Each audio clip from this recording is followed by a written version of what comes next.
제 학생이 공부를 자기도 너무 잘하고 싶은데 집중이 너무 안 된대요. 자기는 공부머리가 아니래요. 특히 공부하다가 주변을 돌아보면 다들 열심히 하는데 자기만 집중을 못하고 이러고 있는 것 같아서 자기만 의지가 없는지 자책만 하게 되고 괴롭다고 합니다. 또 다른 학생은 뭐라고 했냐면 뭔가 자기가 엄청 깨달음이 있다는 듯이 저한테 학교나 학원 선생님들이 어떻게 공부가 재능이고 또 타고나야 한다고 어떻게 이렇게 얘기를 할 수 있겠냐는 거예요. 공부는 노력하면 된다고 해야지 공교육이 살고 학원도 학생들을 모을 수 있지 않겠냐는 거죠. 뭐 본인이 굉장히 뭔가 통찰력이 있다는 듯이 말을 하더라고요.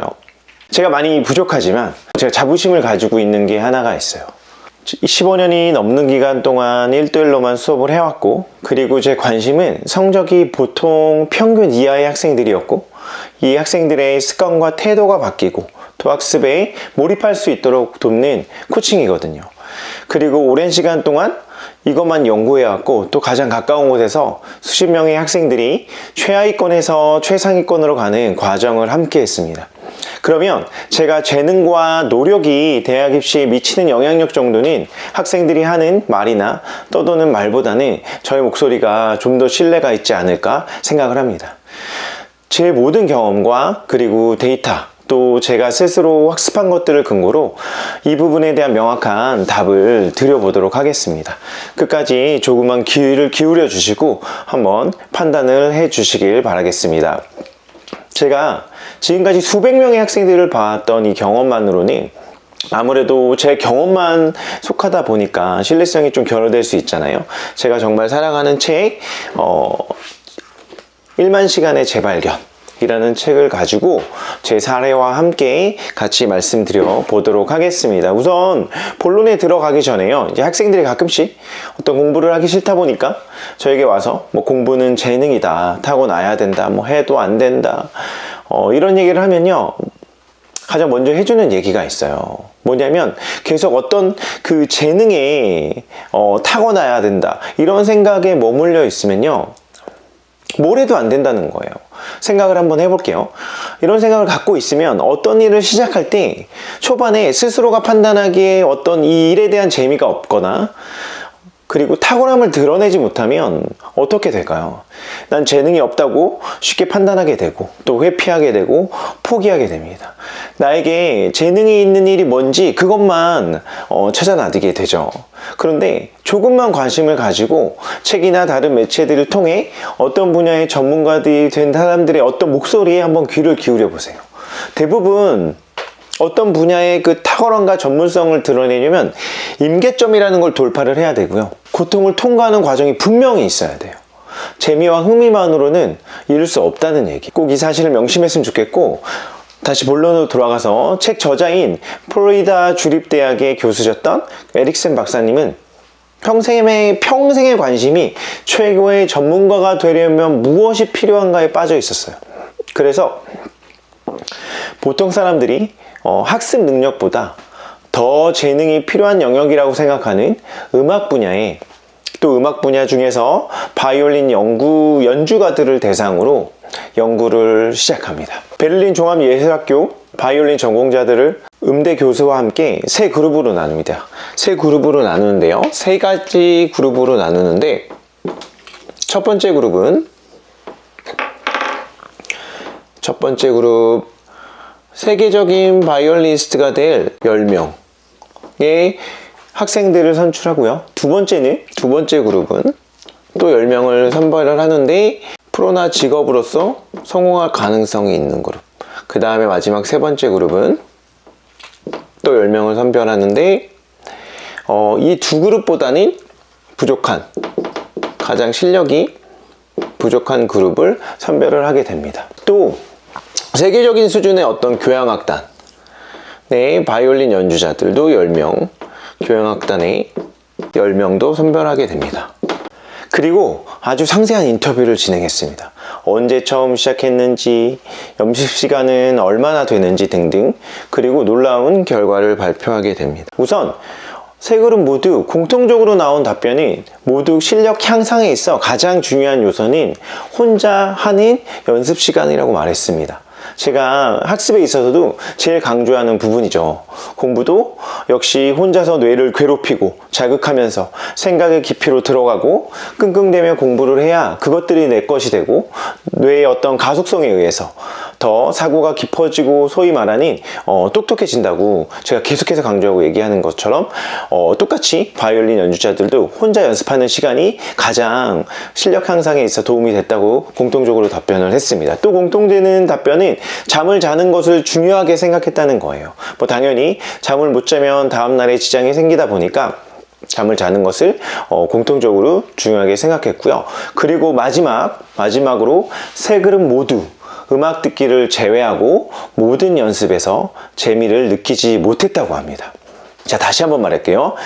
모두 재미를 느끼지 못했다고 한다는 거예요. 제가 정말 제일 하고 싶은 말인데 아까도 비슷한 얘기를 했지만 재미나 흥미를 쫓으면 안 된다는 거예요. 가슴을 뛰게 하고 내가 정말 좋아하는 일 찾아라. 이게 뭐 무조건 틀린 말이라고는 할 수는 없지만 꿈을 찾는 학생들의 이 바다들에게는 오해의 소지가 너무 많아요. 자, 어떤 거냐면 자기가 좋아하는 일을 하라고 하니까 제가 수업을 했던 많은 남학생들이 좋아하는 일 되게 단순하거든요. 어떻게 보면 프로게이머나 게임 방송하는 뭐 스트리머 또 유튜버를 하겠다는 거예요. 정말 많은 친구들이 그것들을 하겠다고 했는데 최근에 있었던 일 하나만 말씀을 드려볼게요. 작년에 고3이었던 애가 작년에 롤드컵이 있었나요? 롤드컵에 SKT가 어떤 우승한 거를 보고 굉장한 감명을 받은 거예요. 엄청난 감명을 받다 보니까 그래서 걔가 했던 말은 자기 심장이 이렇게 뛰게 한 사건이 여지껏 없었다는 처음이라는 거예요. 게임을 굉장히 잘했던 친구였는데 그래서 자기가 한번 프로 게이머를 해서 저 우승의 현장에 함께 있다는 그 생각이 갑자기 불현듯 너무 자기를 간절하게 말했다는 거죠. 처음으로 해보고 싶은 뭔가가 생겼다는 거죠. 그래서 제가 해보라고 했어요. 한 달 좀 넘는 기간이 올해 남아 있었는데 올해까지만 한번 열심히 준비해 보고 또 네 길이 맞는지 확인해 보라고 했어요. 저는 이제 그 게임에 대해서 잘은 모르지만 대신 하루 종일 그냥 주구장창 게임만 하지 말고 내가 부족한 스킬이 무엇인지 파악해서 이를 악물고 반복해서 끊임없이 그 부족한 부분을 채워나가고 또 어떤 전술이나 전략 노트를 만들어서 학습과 어떤 실행을 반복하면서 어떤 성장에 가는 스스로를 느껴보라고 했어요. 그래서 처음에 열심히 하더라고요. 가끔 통화를 했는데 근데 한 달도 안 돼서 얘가 연락이 왔어요. 뭐라 그랬냐면 쌤 제 길이 아닌 것 같습니다. 이렇게 말을 하는 거예요. 지금은 저랑 이 학원에서 열심히 손잡고 재수 열심히 하고 있습니다. 자, 이 사례에서 보듯이 어떤 취미하고요 그 분야의 전문가가 되는 길은 달라요. 제가 예전에 어떤 영상에서 프로게이머 페이커가 인터뷰한 영상을 봤는데 굉장히 인상적이었던 어떤 장면이 있었어요. 그게 뭐였냐면 뇌과학 책을 쌓아놓고 보더라고요. 저는 그게 굉장히 인상적인데 저는 이제 능력을 연구하고 공부하는 사람이잖아요. 보통 저는 이제 일주일에 2권 정도의 책을 반복적으로 보고 또 학습을 계속 하고 있는데 그런 이제 저에게도 이런 뇌과학 책은 굉장히 어려워요. 한 장을 넘기기도 굉장히 어려운데 그런 책들을 쌓아놓고 어떤 상대의 심리를 파악하기 위해서 사람이란 존재에 대해서 연구하기 위해서 그 책을 본다는 건 사실이 저는 굉장히 인상적이었던 것 같아요. 그냥 마냥 너무 재미있고 흥분되고 하루 종일 내가 좋아하는 일을 하느라 너무 신나고 그렇게 하루를 보내는 거는 탁월함에 이르는 길이 아니에요. 고통을 통과해야 되고요. 고난의 길을 통과해야지 자기가 원하는 탁월함의 경지에 이를 수 있다는 사실을 꼭 알았으면 좋겠어요. 자, 다시 책으로 돌아가서 그 세 그룹의 차이가 있었습니다. 공통점은 3가지가 있었는데 세 그룹의 차이는 바로 혼자 연습하는 그 시간이었어요. 실력이 가장 솟지 않았던 세 번째 그룹의 연습하는 시간은 3,420시간이었습니다. 자, 두 번째 그룹 어떤 프로 연주자의 가능성이 있었던 네, 두 번째 그룹의 연습 시간은 5,301시간. 그리고 마지막 세계적인 프로 연주가자가 될 가능성이 있는 그룹은요, 7,410시간이었습니다.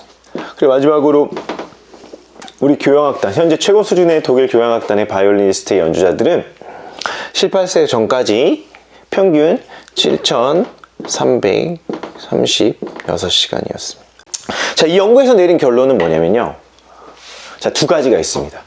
수준 높은 바이올린 연주자가 되려면 수천 시간의 연습이 필요하고요, 적은 연습량만으로 전문가 수준에 도달하는 천재는 없었다고 결론을 내렸고요. 두 번째, 탁월한 재능이 있는 연주자 사이에서도 기술 연마에 상당히 많은 시간을 들인 사람이 연습 시간이 적은 사람보다 평균적으로 실력이 더 좋았습니다.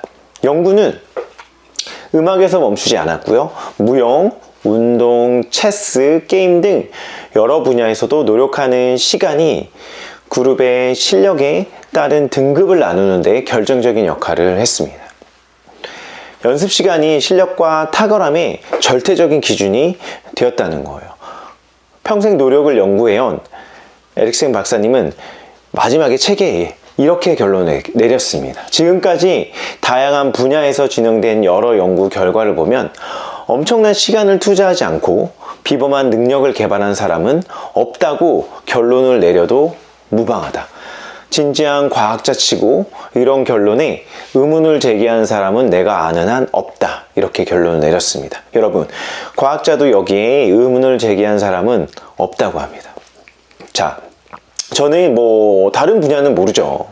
책만 보았지 경험한 적은 없으니까 정확히 하는 제 경험으로는 알 수는 없잖아요. 그런데 제가 대학 입시에 관련해서만큼은 한번 얘기를 해볼게요. 공부를 거의 해본 적이 없는 그 노베이스라고 하는 소위 친구들은 수업을 해보면 당연히 엄청 느려요. 이해도 못하고 단어 하나 암기하고 뒤돌아서면 바로 잊어버리죠. 몇 번을 반복시켜야 돼요. 연상법도 알려주고 또 예문을 반복해서 쓰게 하고 단어 하나 외우는데 별걸 다 해봐요. 자, 그러면 이 학생은 공부에 재능이 없어서인가요? 타고난 머리가 좋지 않아서 이 학생은 이런 상태인 건가요? 이런 애는 빨리 포기하고 다른 길을 재능 있는 다른 길을 찾아봐야 되는 건가요? 그렇지 않습니다. 절대 그렇지 않아요. 재능이 없어서가 아니라요, 뇌를 공부에 써본 적이 없으니까 당연히 이해도 안 되고 느린 거예요. 뇌는 가소성이 있어요. 가소성이라는 거는 뇌를 쓰면 쓸수록 그 분야에 맞게 변화가 되고 적응이 된다는 얘기예요. 그럼 이 노베이스 학생은 1년 내내 이럴까요? 그렇지 않습니다. 꾸준함으로 버티고 또 인내하면 정도의 차이는 있겠지만 대부분 6개월이면 이 공부에 대해서 적응을 하게 되고요. 다음 1년 후로는 충분히 원하는 결과까지 갈 수가 있습니다. 자, 제가 이렇게 말하면 또 나오는 이야기가 있어요. 그렇게 꾸준히 노력하며 인내하는데 정말 쉽지 않았거든요. 그죠? 누구나 경험했듯이 이 노력과 인내는 쉽지 않아요. 이 노력과 인내도 재능이냐고 반론하는 친구들이 분명히 있습니다. 노력이 인내와 고통을 감내해야 하고 굉장히 힘들다는 거 저도 인정하고 100% 공감을 합니다. 그런데 이런 노력도 재능이고 타야 된다고 말하면 도대체 할 수 있는 게 없어요. 이건 계속 이런 생각에 머물면요, 본인의 어떤 태도와 본인의 정체성부터 바꿔야 돼요. 노력하고 애쓰는 거는 힘듭니다. 당연히 힘들고요. 본인의 의지로 하려면, 공부 같은 경우는 본인의 의지로 하려고 하면 대부분 실패해요. 무조건 안 되는 건 아니고 노력을 의지로 뚫어내는 친구는 아주 정말 드물어요. 습관이 안 잡힌 친구들이 의지로 공부를 해보려는 건 거의 할 수 없다고 봐야 됩니다. 공부를 해볼 마음이 있고 노력에 대한 믿음이 있다면 의지로 공부하는 것이 아니라 자기 주변을 공부할 수밖에 없는 환경과 시스템으로 만들어내는 게 굉장히 중요해요. 이 환경과 시스템은 너무나 중요한데 환경과 시스템은 공부를 하는 데 있어서 핵심이에요. 정말 너무너무 중요해요. 제가 얼마나 중요하면 이런 환경과 시스템을 갖춘 학원을 만들고 또 운영을 하고 있겠죠. 그런데 이제 오늘은 노력에 대해서 말씀을 드리는 거니까 이런 환경과 시스템, 내가 공부밖에 할 수밖에 없는 이런 환경과 시스템을 만드는 부분에 대해서는 다음 영상을 통해 또 말씀을 드리도록 하겠습니다. 오늘은 이 의식적인 노력이 대학 입시에 있어서 그리고 여러 각 분야에 있어서 미치는 영향 정도가 얼마나 대단하고 절대적인지 여기에 대한 신뢰가 있었으면 좋겠습니다. 우리 입시하는 친구들과 또 특히 학부모님들하고 하고 싶은 얘기들이 정말 너무너무 많아요. 제가 아직 촬영이 익숙치 않고 전달력이 형편없다는 거 너무 잘 알고 있어요. 그런데 또 계속 하다 보면 자연스러워지고 또 나아질 것 또한 알고 있습니다.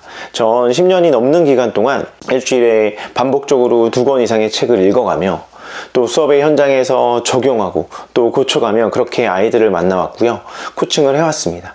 아직 부족하지만 제 목소리에 조금만 귀를 기울이시면 분명 한 부분이라도 깨닫고 기존의 어떤 생각의 틀을 뛰어넘을 수 있으실 거라 분명히 확신하고 또 그렇게 생각을 하고 있습니다. 가끔 어머님들께서 제가 아이에 대한 어떤 이런 조언을 드리고 말씀을 드리면 우리 애는 이제 선생님과 아시는 것과 다르다 이렇게 말씀하는 분들이 있어요. 참 그래도 제가 아무리 적게 잡아도 한 600명 정도는 제가 1대1로 서로의 삶을 공유할 정도의 깊이로 만나왔습니다. 물론 사람은 굉장히 개성이 있고 특별한 존재니까 아직까지도 내 새로운 캐릭터를 만날 때도 가끔은 있는데 그래도 웬만하면 600명 안에 대부분 걸립니다. 제가 분명히 도움이 되는 말씀을 드릴 수 있을 거라 확신을 하고 있습니다. 저도 힘써 계속해서 고민하고 연구해서 더 좋은 정보와 이야기로 계속 말씀드리도록 하겠습니다. 계속 관심 부탁드리겠습니다. 감사합니다.